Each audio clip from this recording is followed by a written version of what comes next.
Salam Pantekosta. Haleluya. Mahasiswa Sekolah Tinggi Teologia Pantekosta Poso, pada saat ini kita akan mengikuti mata kuliah Teologi Perjanjian Lama atau disingkat dengan Teologi PL. Letak mata kuliah Teologi PL ada pada rumpun Biblika. Teologi Biblika bersifat historika, progresif, kontekstual, dan alkitabiah. Dalam kanon Ibrani digolongkan menjadi Tanakh. Tanakh ini adalah singkatan dari Torah, Nevi'im, Ketuvim. Sedangkan dalam kanon baru digolongkan menjadi Torah, sejarah, sastra, dan nubuatan. Sejarah Perjanjian Lama merupakan suatu periode yang dicatat oleh Alkitab dalam suatu kesatuan perjalanan yang panjang di mana terdapat rencana Allah yang dahsyat dari kekal sampai kekal. Namun rencana ini dimulai dari Adam sampai terbentuknya bangsa-bangsa menjadi pembuka sejarah dunia. Mari kita akan mengikuti mengenai standar kompetensi yang akan kita ikuti dalam presentasi ini, yaitu mahasiswa mampu memahami dan mendalami pokok teologi PL dalam relevansi kehidupan pelayanan masa kini. Sedangkan kompetensi dasarnya yaitu terdiri dari 3 bagian. Yang pertama adalah mahasiswa mampu menguraikan sejarah dan perkembangan teologi PL. Kemudian yang kedua, mahasiswa mengenal dan memahami metodologi PL. Dan yang ketiga adalah mahasiswa memahami dan mampu menguraikan tema-tema PL. Sedangkan metode yang dilaksanakan pada kuliah online maupun offline ini adalah mahasiswa harus mendengarkan presentasi dari dosen mata kuliah dan kemudian mengerjakan tugas-tugas yang diberikan, dan kemudian yang berikut adalah mengikuti Zoom meeting dengan schedule yang sudah kita sepakati bersama. Dan kemudian tugas-tugas yaitu dalam hal ini saya memberikan satu tugas sekaligus penilaiannya, yaitu meringkas pelajaran teologi PL dan kemudian juga hadir di dalam Zoom meeting dan aktif. Juga mahasiswa sekalian harus memperhatikan presentasi ini. Bila perlu nonton berulang-ulang kali supaya bisa mendapatkan makna atau arti yang sebenarnya dari perkuliahan kita ini. Kemudian standar penilaiannya nanti akan saya sesuaikan sebagai dosen mata kuliah. Tetapi hal ini kita akan mulai dalam tiga subtopik yang akan kita lewati pada kesempatan ini dalam presentasi video melalui YouTube ini. Yang pertama adalah sejarah dan perkembangan teologi PL. Kemudian yang kedua adalah multiwajah teologi PL atau metodologi dari teologi PL. Kemudian yang ketiga adalah tema-tema PL. Sekarang kita masuk pada bagian yang pertama, yaitu sejarah dan perkembangan teologi PL. Sejarah teologi PL sejarah Perjanjian Lama merupakan suatu periode yang dicatat oleh Alkitab. Ini merupakan suatu perjalanan panjang dari kesatuan Alkitab, di mana terdapat rencana Allah yang dahsyat yang dimulai dari Adam sampai dengan atau sampai kepada terbentuknya suatu bangsa. Sebagai pembuka dari sejarah dunia, otoritas Perjanjian Lama dapat dilihat dari suatu pengakuan dalam tulisan-tulisan Perjanjian Baru. Untuk memulai babak baru dalam memberikan pemahaman dasar bagi manusia tentang maksud kedatangannya, Yesus Kristus Tuhan kita banyak sekali mengutip tulisan-tulisan PL. Kemudian hal ini dapat ditemukan dalam kitab Injil. Juga Rasul Paulus, sang misioner, yang juga seorang penulis kitab PB yang paling banyak. Ia menyatakan tentang tulisan-tulisan PL. Tulisannya yang terkenal terdapat dalam 2 Timotius pasal 3 ayat yang ke-16, yang disebut dalam teks aslinya Passagrafe Theopneustos, yang berarti segala tulisan adalah nafas Allah, ilham Allah. Jadi tulisan PL juga adalah Theopneustos, ilham Allah. Demikian halnya dengan rasul-rasul gereja mula-mula dan juga yang lainnya yang menulis kitab Perjanjian Baru. Mereka semua mengakui tentang otoritas dari tulisan Perjanjian Lama. Perkembangan ilmu teologi PL sebelum reformasi. Kita melihat perkembangan dari ilmu teologi PL ini sebelum reformasi, pada masa reformasi dan seterusnya. Kita mengikuti sebelum reformasi, ya. Yang pertama adalah di situ kita melihat juga peran dari komunitas Qumran. Asal mula teologi PL harus dikaitkan dengan komunitas Qumran.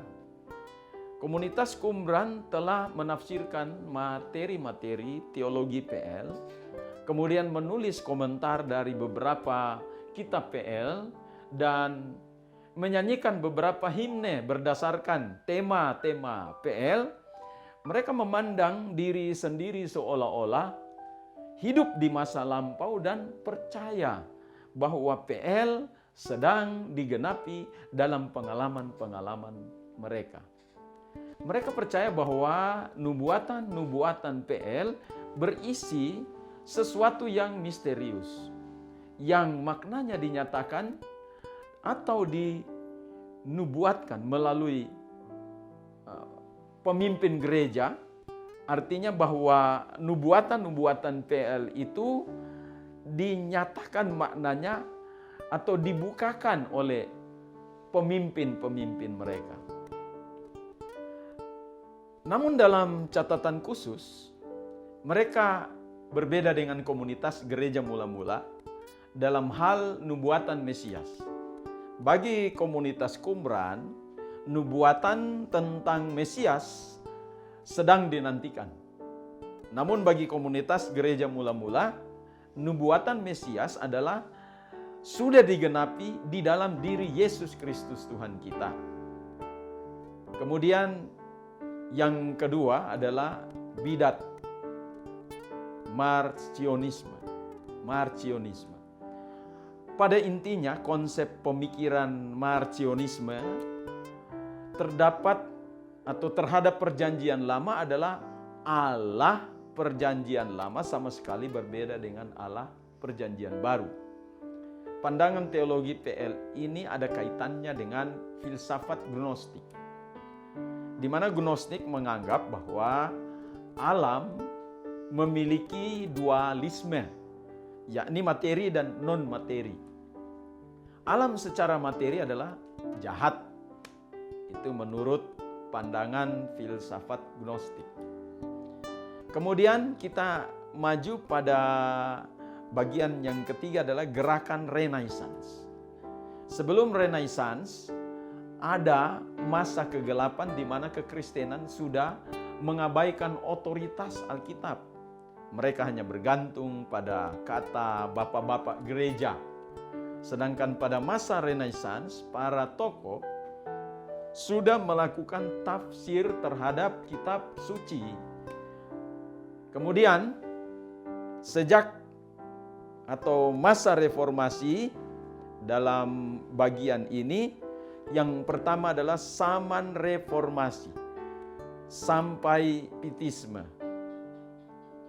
Jadi kita berbicara tentang perkembangan teologi PL, ya. Salah satu penekanan gerakan reformasi adalah sola scriptura, yang berarti hanya berdasarkan Alkitab saja. Gereja Reformasi memberi sumber bagi perkembangan teologi Alkitabiah yang menafsirkan Alkitab itu sendiri. Istilah teologia Alkitabiah dipakai dalam dua arti. Yang pertama adalah teologi yang ajaran-ajarannya bersumber pada Alkitab dan dasarnya adalah Alkitab. Kemudian yang kedua, teologi dikandung oleh Alkitab itu sendiri. Kemudian kita melihat lagi perkembangan teologi PL pada zaman pencerahan. Zaman ini diawali dengan munculnya ilmu pengetahuan modern yang berhasil menentang teori-teori tradisional tentang alam semesta. Di antaranya, yang pertama kita kenal dengan Copernicus. Pada tahun 1473 sampai dengan 1543 yang mengatakan bahwa matahari adalah pusat alam semesta, jadi bukan bumi. Ini adalah satu perkembangan ilmu pengetahuan pada zaman pencerahan. Kemudian yang kedua, saya memunculkan nama Sir Isaac Newton. Sir Isaac Newton itu pada 1642 sampai 1727, di mana yang mengatakan bahwa alam berputar menurut hukum alam saja. Kemudian yang ketiga adalah Lord Herbert atau Thomas Hobbes tahun 1588 sampai dengan 1679, yang menyatakan bahwa yang menyingkirkan mujizat di dalam sejarah dan alam. Pada zaman pencerahan ini muncul hermeneutik baru, yaitu metode penelitian sejarah yang hingga kini tetap bertahan dalam teologi liberal. Gerakan ini juga berdampak pada penggunaan kritik sastra yang radikal terhadap Alkitab. Pada dasarnya, rasionalisme diarahkan untuk meninggalkan pandangan ortodoks tentang penglihatan atau tentang maksud saya tentang pengilhaman Alkitab. Dengan kata lain, Alkitab digolongkan sebagai dokumen kuno, sama seperti dokumen-dokumen lainnya. Kemudian kita melihat perkembangan teologi PL setelah zaman pencerahan sampai dengan zaman teologi dialektik. Itu abad yang ke-19. Setelah zaman pencerahan, teologi Alkitabiah terpisah dari teologi dogmatik karena dipandang sebagai suatu disiplin ilmu sejarah sebagaimana ilmu sejarah pada umumnya. Dalam perkembangannya, ilmu filsafat jauh mengungguli ilmu-ilmu sejarah. Akhirnya, ilmu pengetahuan yang konservatif menjadi mati karena dilakukan berdasarkan pendekatan dari sudut pandang sejarah agama-agama. Yang keempat adalah kebangkitan kembali teologi PL. Pada tahun 1921, rasa tertarik pada teologi PL bangkit kembali. ketika Rudolf Kittel berbicara di Leipzig di hadapan kelompok sarjana Perjanjian Lama dengan tema The Future of Old Testament Science, yang berarti masa depan dari perjanjian atau masa depan dari sains Perjanjian Lama atau ilmu pengetahuan mengenai Perjanjian Lama.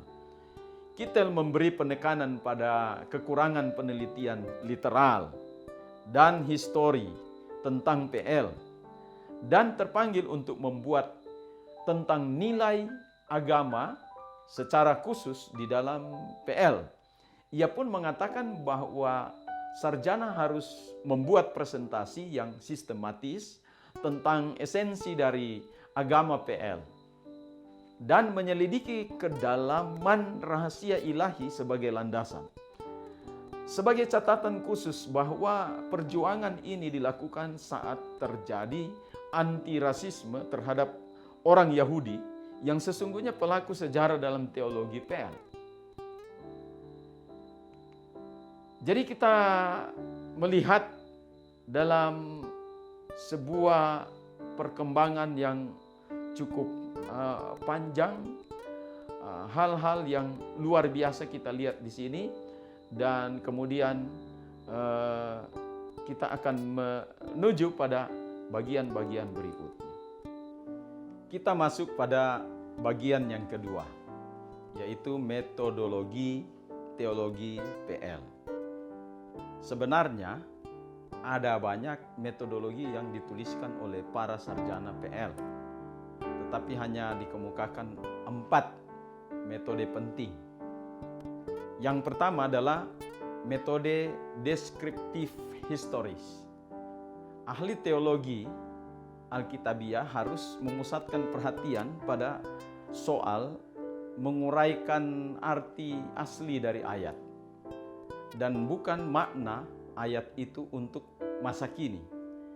Yang pertama melalui pendekatan deskriptif oleh ahli teologi biblika, dan yang kedua melalui pendekatan normatif yang dipakai oleh para ahli teologi sistematika. Maksud saya ini dipakai oleh para ahli teologi sistematika. Mencari arti asli dari ayat bukan sekedar menemukan arti asli ayat Alkitab itu dalam konteks kanonik Alkitabiahnya, melainkan merupakan suatu rekonstruksi historis. Rekonstruksi historis atau arti asli dari ayat artinya memahami Alkitab sebagaimana dibatasi oleh waktu dan lingkungan atau sosial kulturalnya, ya, di antara agama dan bangsa lain saat Alkitab itu pertama kali ditulis. Untuk memahami makna ayat itu untuk masa kini dibutuhkan penafsir teologis. Penafsiran teologis adalah penerjemahan ayat yang telah direkonstruksi secara historis ke dalam situasi dunia modern. Langkah ini bersifat menafsirkan, tentu dipengaruhi oleh pandangan hidup dan filsafat sang penafsir. Kemudian yang kedua adalah metode didaktik dogmatik. Ini merupakan metode tradisional dalam mengorganisir teologi PL dengan pendekatan yang dipinjam teologi dogmatik yang disistematiskan. Misalnya teologi atau ilmu tentang Allah atau teologi proper, kemudian antropologi atau tentang manusia, dan juga soteriologi, yaitu keselamatan. Sketsa ini digunakan oleh Lawrence Bauer pada tahun 1796. Kemudian pada abad ke-20 dipertahankan oleh Dentan dengan karyanya yang terkenal, yaitu The Knowledge of God in Ancient Israel, atau artinya pengetahuan Allah di masa Israel kuno. Itu tahun 1968. Kemudian kita juga mengenal metode progresif genetis. Metode ini dipahami sebagai pembeberan penyataan Allah sebagaimana disajikan oleh Allah. Perkembangan historis dari penyataan Allah dibuktikan dalam periode-periode dan era-era penyataan ilahi yang ditetapkan secara benar sesuai dengan garis-garis pemisah yang dibuat oleh penyataan itu sendiri. Penyataan ilahi yang berpusat pada perjanjian yang Allah buat dengan Nuh, Abraham, Musa, dan melalui Kristus yang kesemuanya menunjukkan kebenaran organik dan anatomi dari Alkitab.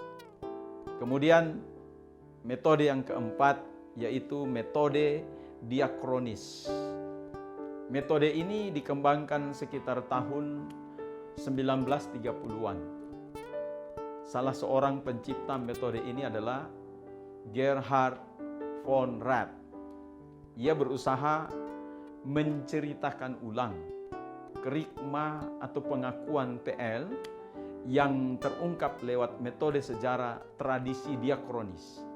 Metode diakronis ini mengemukakan teologi tentang jangka waktu dan stratifikasi sejarah bangsa Israel secara berturut-turut dengan penekanan pada tradisi-tradisi yang menyangkut pengalaman dan kepercayaan masyarakat agama secara berturut-turut. Teologi Alkitab dianggap sebagai disiplin ilmu sejarah murni yang mencatat dengan jujur berbagai kepercayaan masyarakat beragama tanpa mencoba untuk menilai hubungan yang mungkin ada antara peristiwa-peristiwa dan pikiran-pikiran ini dengan kebenaran atau dengan kebenaran keagamaan normatif yang permanen. Sekarang kita masuk pada bagian yang ketiga, yaitu tema-tema PL. Tema-tema penting dalam teologi PL dapat kita lihat melalui 6 periode yang dibagikan secara sistematis sebagai berikut. Yang pertama adalah periode pertama. Temanya di situ adalah penciptaan manusia pertama, yaitu Adam, sampai Abraham. Ini dicatat di dalam kitab yang pertama, yaitu Kejadian pasal 1 sampai dengan ayat yang ke-12. Sebenarnya dalam pembagian kitab Kejadian ini ada 2 pembagian, yaitu pasal 1 sampai dengan pasal 11 yang kemudian diakhiri dengan kisah mengenai Nimrod. Tetapi dalam tema penting ini penciptaan manusia pertama sampai dikaitkan dengan Abraham. Ini memiliki maksud yang penting. Jadi pasal 12 di dalam Kejadian itu merupakan transisi dari tema pada periode yang berikutnya, yaitu periode kedua. Tema dari periode kedua yaitu dari Abraham hingga terbentuknya suatu bangsa. Ini dicatat dalam Kejadian pasal 12 sampai dengan pasal yang ke-50, di mana mengisahkan tentang eksodusnya Abraham dari keluarganya yang politeisme, yang menyembah banyak Tuhan, patung-patung. Kemudian dipersiapkan Tuhan untuk beralih kepada penyembahan kepada Tuhan saja, yang kita kenal dengan monoteisme. Kemudian periode yang ketiga, tema adalah eksodusnya bangsa pilihan Tuhan dari Mesir ke tanah Kanaan. Itu dicatat ya dalam kitab Keluaran sampai dengan kitab Yosua. Dalam periode ini Musa mendapatkan 3 hal penting bagi bangsanya. Yang pertama adalah ilmu kepemimpinan rohani. Memang kita tahu bersama bahwa Musa ini sudah dididik di istana Firaun dalam kurun waktu usianya selama 40 tahun lamanya. Tetapi ia juga kemudian mendapatkan pewahyuan dari satu kepemimpinan spiritual, di mana dia lebih dahulu masuk kepada satu pembelajaran di padang gurun, ya, di satu padang di mana 40 tahun dia dibina dalam kepemimpinan spiritual. Tapi dalam prakteknya ini masa eksodusnya bangsa Israel dari Mesir kemudian menuju ke tanah Kanaan. Di situ dia mendapatkan ilmu kepemimpinan rohani yang luar biasa.